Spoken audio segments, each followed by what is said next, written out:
بسم اللہ الرحمن الرحیم۔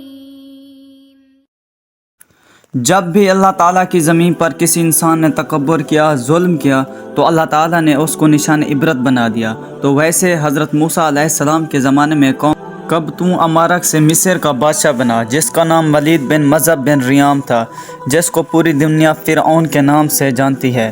وہ انسانوں پہ ظلم کرتا اور جو لوگ غریب تھے ان کا حق کھاتا تھا اور اس سے سخت مزدوریاں اور کم اجرت دیتا تھا، اور جو انسان اس کا غلام نہیں بنتا تھا اس کو قتل کر دیتا تھا۔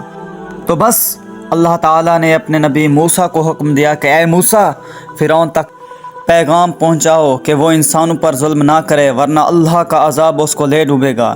جب اللہ کے نبی نے اللہ کا پیغام فرعون کو دیا تو وہ مذاق اڑانے لگا اور کہنے لگا یہاں کا خدا میں ہوں اور میں کسی خدا کو نہیں مانتا۔ تو بس اللہ تعالیٰ نے اپنی نشانیاں حضرت موسیٰ علیہ السلام کے تصوف سے دکھانے لگا، اور پورا مصر حضرت موسیٰ علیہ السلام کے معجزات کو دیکھ کر حیران ہو گیا، اور کچھ ایمان لے آئے اور کچھ فرعون سے سوالات پوچھنے لگے۔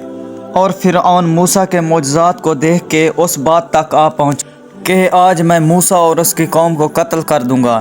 اللہ تعالیٰ نے اپنے نبی موسیٰ علیہ السلام کو پیغام پہنچایا کہ اے موسیٰ، رات کو اپنی قوم کو لے کر شہر سے نکل جا۔ تو یوں حضرت موسیٰ علیہ السلام بنی اسرائیل کو لے کر وہاں سے جانے لگے۔ اس بات کا علم جب فرعون کو ہوا تو وہ غضبناک ہو کر کہنے لگا اب کچھ بھی ہو جائے، آج میں موسیٰ اور اس کی قوم کو قتل کر دوں گا۔ وہ اپنے جاہ و جلال کے ساتھ بنی اسرائیل کو ڈھونڈنے لگا۔ تو بس آگے حضرت موسیٰ علیہ السلام اپنی قوم کے ساتھ اور پیچھے فرعون کا لشکر ان کو مارنے کے لیے آتا رہا۔ بالآخر بنی اسرائیل دریائے نیل تک پہنچ گئے اور فرعون کا لشکر پیچھا کرتے کرتے ان کو دیکھنے لگا۔ بنی اسرائیل نے جب فرعون کے لشکر کو دیکھا تو حضرت موسیٰ سے کہنے لگے کہ اے موسیٰ، تو نے ہمیں کہاں پھنسا دیا، اور پیچھے ہمیں فرعون کا لشکر مارنا چاہتا ہے اور آگے یہ دریائے نیل ہے۔ تو اللہ کے نبی حضرت موسیٰ علیہ السلام فرمانے لگے کہ اے لوگو، گھبراؤ نہیں، اللہ ہمارے ساتھ ہے، یہ کبھی ہو ہی نہیں سکتا کہ فرعون کا لشکر ہمیں پکڑ سکے۔ تو لوگ کہنے لگے کہ اے موسیٰ، ہم آگے جائیں گے کیسے؟ بس اتنی دیر میں آواز غیب آئی، اے موسیٰ، اپنی عصا اس دریا میں دے مار۔ اور بس جیسے ہی حضرت موسیٰ علیہ السلام نے اپنی عصا دریا میں دے ماری تو آدھا پانی اس طرف آدھا پانی اس طرف، اللہ نے بیچ میں راستے کو کھول دیا۔ تو بنی اسرائیل کے کچھ قبائل کہنے لگے ہم آپس میں نہیں بنتے، تو اپنے رب کو کہے کہ ہمارے لیے الگ الگ راستے کھول دے۔ اللہ کے نبی حضرت موسیٰ علیہ السلام نے دریا میں 12 جگہوں پر عصا ماری تو 12 الگ الگ راستے بنے، وہ 12 قبائل الگ الگ ہو کر جانے لگے۔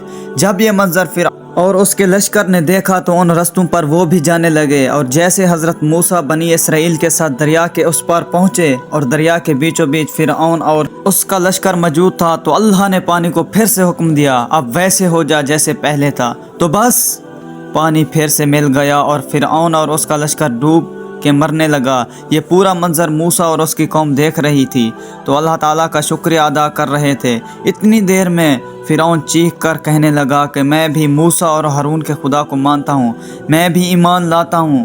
تو بس اتنی دیر میں آواز غیب آتی ہے کہ اے فرعون، تو اب ایمان لایا جب تو دوزخ کی دہلیز تک پہنچا ہے؟ اے فرعون، تیرے تکبر اور تیری لاش کو آنے والے لوگوں کے لیے نشان عبرت بنائے گے تاکہ ہر انسان جان سکے زمین پر انسان کو تکبر راست نہیں آتا۔